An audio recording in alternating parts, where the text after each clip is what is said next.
I think that there's a lot of information in there about not only people that we haven't heard before, that we have not heard before, in terms of names of people that not only participated in these crimes, but the people that enabled the crimes. The bill moved faster than expected, passing the House with all but one member voting in favor. Then almost immediately, the Senate agreed to the bill with unanimous consent. Speaker Mike Johnson, a yes vote, still expressed disappointment Wednesday the Senate didn't amend what he saw as flaws. I hope it brings comfort to the victims and the survivors.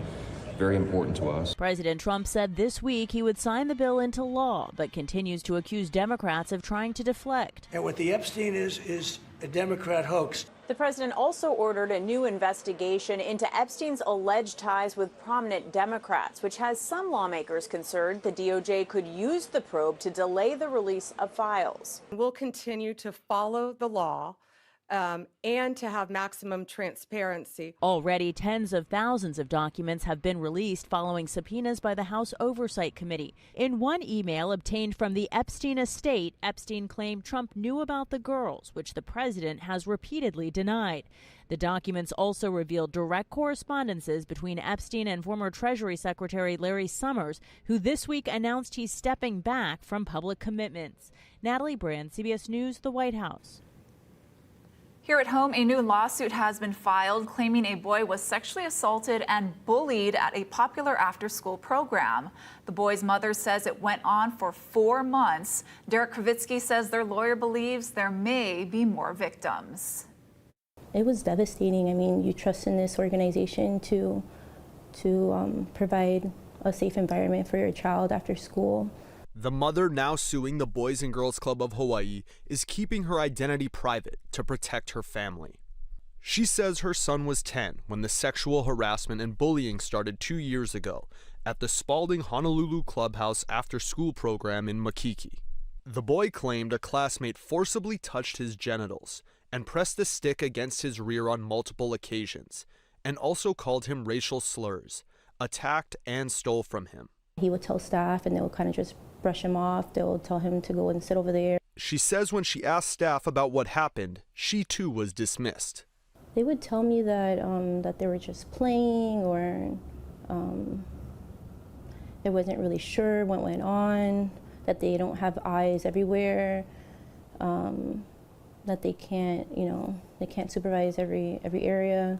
She says her son is now being treated for post-traumatic stress disorder. When our client came to us, we were very surprised that it would occur in an organization that most parents and even school administrators would trust.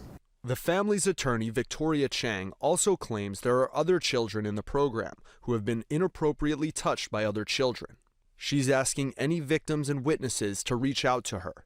It's a program that we all trust, and it's a community program that's well known in our community. So I think, as a community, we need to unite and be sure that this conduct doesn't continue. The Boys and Girls Club of Hawaii declined an interview, but leaders said in a statement they're confident they can defend against the allegations. They also said safety is their highest priority, and they're deeply concerned about the matter, will fully cooperate in the legal process, and have taken steps to ensure their programs and clubhouses are a safe haven for Hawaii's youth. Derek Kravitsky, Hawaii News Now. On Kauai, 2 drivers were injured in a crash in Princeville. This happened on Kuhio Highway near Kapaka Street yesterday afternoon. An SUV hit another when the driver tried to make a U-turn. Both drivers were taken to Wilcox Medical Center. One driver, a 24-year-old woman from Kapa'a, was treated and released. The other driver, a 79-year-old man from Princeville, was admitted for observation. Kuhio Highway was closed in both directions. Police say speed does not appear to be a factor. Toxicology results are pending. Anyone who witnessed the crash is asked to call police. An upcountry Maui community is grieving the death of a well-known cheerleader and coach. Chelsea Davis spoke with loved ones at a candlelight vigil. Every Tuesday, the Kula Cowboys and their cheerleaders meet for practice. But this Tuesday's practice was special. It was held in honor of 21-year-old Hila Lia Villanueva Lengi, affectionately known to them as Coach Hila. We're all just devastated, truly. it happened so quickly and unexpectedly, and it was horrible. Maui police say the 21-year-old Kula resident was traveling westbound on Holopuni Road about 350 feet east of Pulehu Road in Kula around 5:15 p.m. on Saturday when she lost control of her vehicle near a bend in the road, crossed the center line, overcorrected, crashed into the dirt shoulder, rolled over, was ejected from her vehicle, and died at the scene. She was too young. And she knew what she wanted in her life. She knew what she wanted. She knew what she wanted to do in her life, and she did it. And now she can't do it. MPD says their preliminary investigation reveals she was not wearing a seatbelt, and they believe speed is a factor. Her loved ones say witnesses told them she was reaching down for something right before she crashed. It was an accident, I don't know. She's always so careful. She always scolded us about seatbelts and speeding. Her family says from her early days from the Hawaii All-Stars to coaching the Kulumalu Cowboys, she spread joy, dedication, and kindness. She was very vibrant, always smiling. She lit up every room she walked into, inspired everyone. She was an honors student, a fitness enthusiast, and a passionate singer who attended Colorado State University. Saying goodbye. Anyone who would like to help the family with funeral expenses, just look for the link on HawaiiNewsNow.com. Reporting in Kulamalu, I am Chelsea Davis for Hawaii News Now. The Honolulu City Council got an update today from the Board of Water Supply on its efforts to clean up the contamination caused by the Red Hill fuel spill. BWS said even though the fuel has been removed from the tanks, they're still working to identify where the past releases of fuel have gone.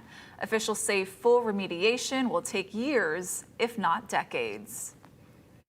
We'll need a lot more investigation and also studies into how the groundwater moves underground, and where also just understanding the geology underneath the fuel tanks better so that we know we could know where these past releases may have gone to. That this is not a problem that will be resolved in one generation, in my generation. It'll take generations to come to resolve this. BWS says the forever chemicals known as PFAS are an emerging contaminant that they need to investigate further in terms of how to treat and handle the chemicals. Several schools throughout the state have tested for high levels of lead in the last month. The Department of Health data says 10 Oahu schools had sinks with lead levels above the accepted levels of 15 parts per billion. Jarrett Middle School had the most troubling results. One kitchen sink tested at 725 parts per billion. On Hawaii Island, 14 water sources tested high at Waiakea Intermediate School, but most of them showed improved results when they were retested last week. The Department of Education says any fixtures with measurable lead will be replaced and retested, but if the high levels are associated with deeper plumbing issues, the affected fixtures will be taken out of service. The Green Fee Advisory Council is hosting a public webinar tomorrow. The council will update the community on how it's evaluating project proposals for green fee funding. The one-hour session starts at 12:30 p.m. on Zoom, and registration is now open to attend. Council members will outline their criteria, timelines, and next steps as they review hundreds of ideas submitted by the public and state agencies. You can sign up and find out more information at greenfeehawaii.org. Ahead on This Is Now, a live crash demonstration shows how vulnerable first responders can be while trying to save lives on the roadways. Plus, it's Seabird fallout season, a phenomenon that affects young native birds across the state. What you should do if you find one on the ground in 2 minutes.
A staged tragedy to help educate drivers about crash safety. First responders set up a mock collision yesterday in the parking lot of Aloha Stadium. Crews used different tools to extract the victims and get them stabilized and transported. All this to show the public how firefighters, paramedics, and police all work together under pressure. Plus, it's a reminder to drivers to slow down and move over as required by law. We're going to traffic accidents pretty much every day. You know, it can be really chaotic and a dangerous situation for everyone involved, not just the first responders, but the patients, bystanders. So just if they can, please give us room. If you have the room, take it. Governor Green has declared this week Crash Responders Safety Week. Officials also want the public to remember that secondary traffic crashes are the #1 cause of death for emergency responders nationwide. Hawaii Wildlife Center experts want the public to watch out for downed birds. Casey Lund has more on what rescuers want you to do if you come across one. Now, aloha. We're at Feather and Fur in Kailua. They're a 24-hour animal hospital. They are really important partners for the Hawaii Wildlife Center. They use these different facilities across the state to care for these animals, and really they do take care of seabirds all over Hawaii, but Oahu particularly prone, of course, as you probably know, to light pollution. We have Dr. Juan Gira with us, and we also have Ray Okawa. She's the developmental director of development, I should say, for Hawaii Wildlife Center. Walk us through what Dr. Juan is doing. We just a moment ago had another bird come in. Yes, so we are at bird 533, and once the birds are dropped off downstairs, they come up here, and this is where we do all of the examinations, making sure, you know, there's no broken legs, broken wings, head trauma, contamination. We check from beak to tail and make sure all the birds are healthy. Even the healthy ones benefit from hydration and some rest. So we do all of that checkup up here, and that's what Dr. Juan is doing right now. Yeah, and so you just saw him weigh an empty paper, or an empty towel, so that he can get an accurate weight for the bird once it's wrapped in the towel. And then I want you to also kind of just walk me through the type of birds these are for people that don't know. Yeah, so these are uwa'ukani. They're wedge-tailed shearwaters. They are a native Hawaiian seabird, and they're fledging at this time. They're taking their first flight out to sea, and with the new moon coming up, the sky is dark. They don't have a moon to follow, and the lights of Oahu end up bringing them inland instead. And they're just kind of like, what's going on? But they are getting like really good care, which is really important. What do you want people to know? Because I want to put this in perspective for you. Again, that you said 533. Those are the birds that have come in just since the 29th of October. Yes. That's a lot of birds. Yes. When I first kind of started covering this, I thought, well, how many could there be? Yes. Maybe a couple a day here and there. But as you get closer to that moon and the light kind of disorients them more and more, it really ramps up. If you had that graph, it would really go like this. What do you want people to know as Dr. Wong kind of shows us one of these birds and the wings? Yeah, so this is a yearly phenomenon. Last year we had 645 birds total for the season. These are pelagic birds, so they live their lives at sea. They're very awkward on land. Once down, they can't take back up. Yeah. And, it's really important that we get them into care if you find one at this time, because there could be something wrong, and we want to make sure that they're not going to be eaten by a cat, a dog, hit by a car. So the community is a huge part of making this program such a success. And pay attention to these moon cycles, because if you every little bit, even if it's turning off your lanai light, you don't need that on if you live in a high rise. Yes, exactly. You don't need that on at night. Nobody's going to be climbing up your wall. Mm-hmm. So maybe think about turning those lights off. Anything you can do every little bit helps. The details on your screen there, you saw them kind of rolling through. Call the Hawaii Wildlife Center. If you missed any of that information, it's all online. at hawaiinewsnow.com. We'll send things back into the studio for now. Hey, thank you so much, Casey. Coming up after the break, we've got the rest of your first alert weather forecast. Heavy showers over on Maui and the Big Island. Showers statewide today over windward areas and breezy trades. The details on all of this coming right up.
First Alert Weather with Drew Davis. All right, well, happy Wednesday, everybody. Here's a quick look at what we're tracking in our First Alert Weather headlines. You can see out there, we've got some heavier showers over Maui and Hawaii Island, so the Big Island as well. Showers also statewide today. Most of the rainfall over the smaller islands is going to stay windward, kind of like what we're seeing over Maui and Hawaii Island. Breezy trades also building in as we're going into the rest of this afternoon, Thursday and Friday. Breaking down some of the alerts that we have a winter weather advisory still up for the Hawaii Island summits of Mauna Loa and Mauna Kea.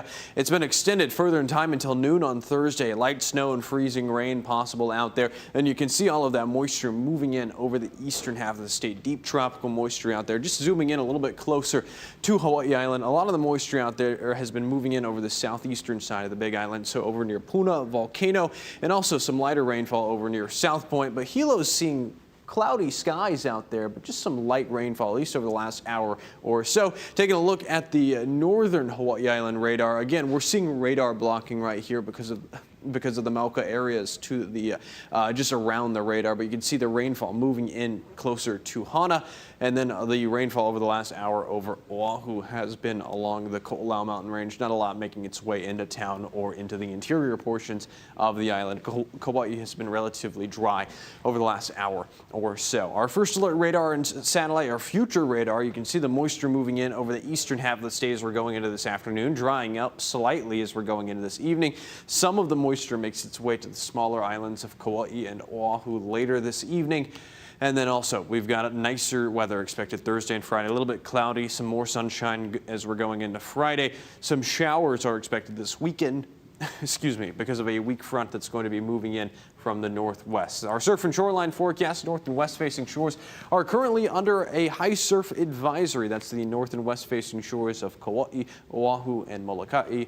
And you can see east facing shores also rising out there. Until noon on Thursday, that's how long the high surf advisory is going to last. Again, Kauai, Oahu, and Molokai out there. This does not include Maui or Hawaii Island as we're going forward into the next couple of days. We're also expecting breezy trade winds out there as we're going forward into this afternoon, between 15 to 20 mile per hour sustained winds.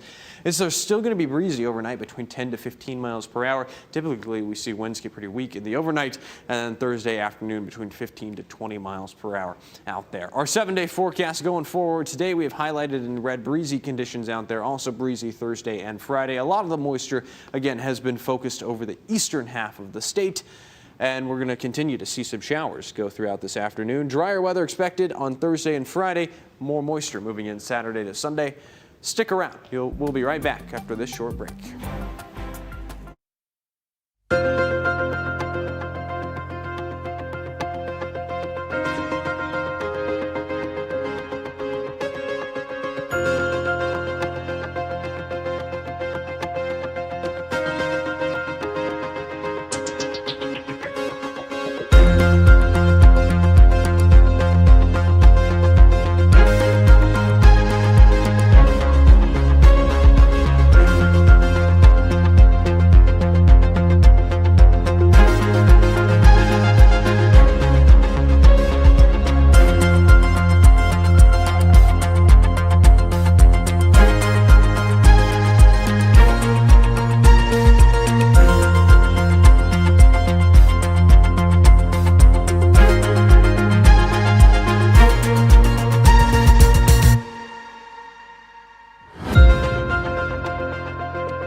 Some good news now. A cat from Hawaii has found a new home nearly 4,000 miles away. Sean Giggy tells us how this island stray became a Texan. New Country 96.3 with Hawkeye and Michelle here. At one of Dallas's most popular radio stations, a lot of important figures have sat across the table from morning show hosts Hawkeye and Michelle. But perhaps no guest has been as highly anticipated as the one who visited the studio last week. I am nervous, and I don't even know why I'm nervous. Never in the show's history have Hawkeye and Michelle ever welcomed a cat. To understand why, you first need to understand where. Hawaii has a major cat problem. No kidding. The island is overrun, and they just don't have enough people to adopt that many cats. Hawkeye learned about all of this on a recent trip there. And when he found out about one cat in particular, he knew it didn't belong in Hawaii.